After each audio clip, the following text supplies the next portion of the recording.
Esse é um tema que rende muito. Agora vamos escutar a posição de Paulo Figueiredo, diretamente nos Estados Unidos. Paulo, em meio a tantas discussões em torno de ações que se confundem com censura, como você imagina que o Congresso Nacional iria se organizar para avaliar um projeto como esse, hein? Isso é uma ilusão, confiar em Congresso Nacional nessa altura do campeonato. PT comprou o Congresso no primeiro governo com o Mensalão, depois comprou com o Petrolão. Isso aí não tem... O Congresso que cede a qualquer pressão que o Supremo Tribunal Federal faz, inclusive a lei de fake news só não foi aprovada por intervenção direta e muito forte, essa correta, do presidente Jair Bolsonaro. Não dá para confiar nos nossos congressistas, não. Essa ideia de que tem um Congresso, direita, se preparem que se o Lula assumir, isso aí desaparece em 1 minuto. Tá? O próprio PL, vocês vão ver o partido explodir.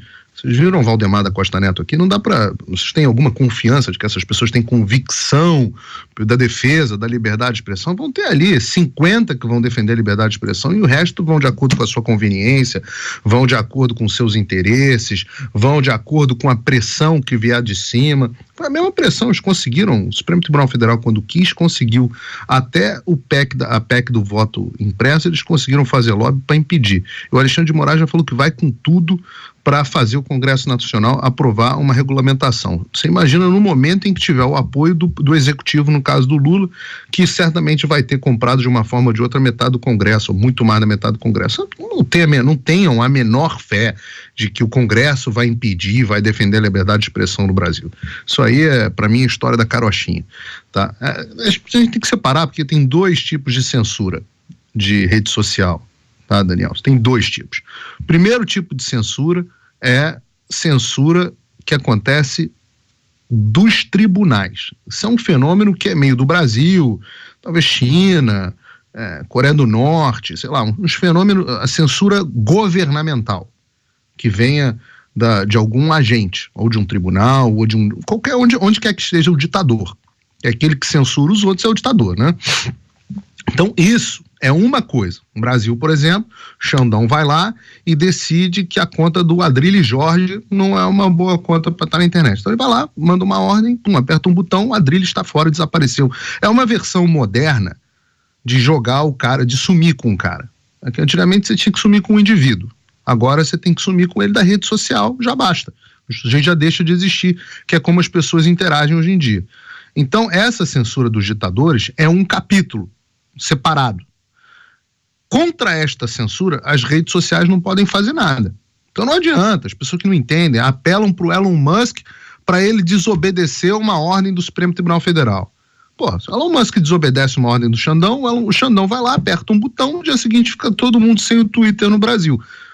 Exceto quem estiver usando VPN, que é uma coisa que eu sempre achei muito inteligente, que as pessoas usassem VPN até por uma questão de segurança.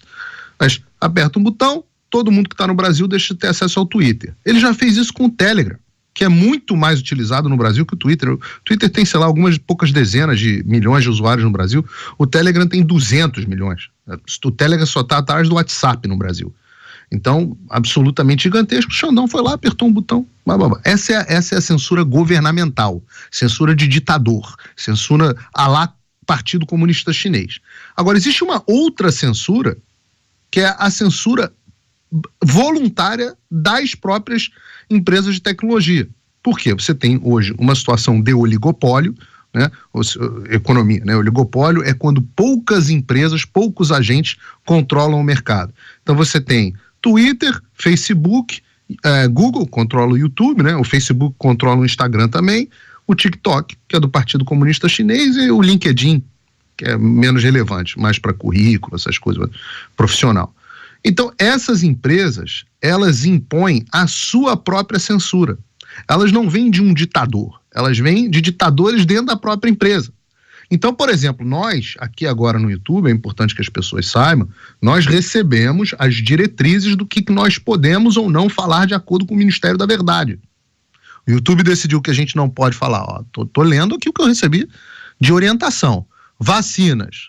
Não promover conteúdo com desinformação nociva, seja lá o que for isso, o que os caras decidirem que é, sobre as vacinas aprovadas e aplicadas atualmente, relacionado à eficácia, segurança e componentes de vacinas. Então, ai de falar de vacinas. Se tem algum interesse privado das agências de vacina com o YouTube, não sei, não pode falar a respeito. Informações sobre Covid, não pode ir contra a Organização Mundial da Saúde, senão o YouTube. Eleições presidenciais, vejam vocês, estou lendo diretrizes que nós recebemos sobre o YouTube, para as pessoas que estão assistindo em casa saberem que nós não podemos falar livremente aqui. Eleições presidenciais brasileiras de 2018, 2014 e 2022, não pode falar de nenhuma dessas, e eleições presidenciais dos Estados Unidos em 2020. Não promover conteúdo com falsas alegações de fraude generalizadas. Afirmar que erros ou falhas aconteceram nas eleições. Ou que o resultado das eleições já certificadas são falsos. Proibido falar isso no YouTube. Seja aqui nos Pingos nos Is, seja em qualquer outro programa. Se está no YouTube, não pode falar sobre isso.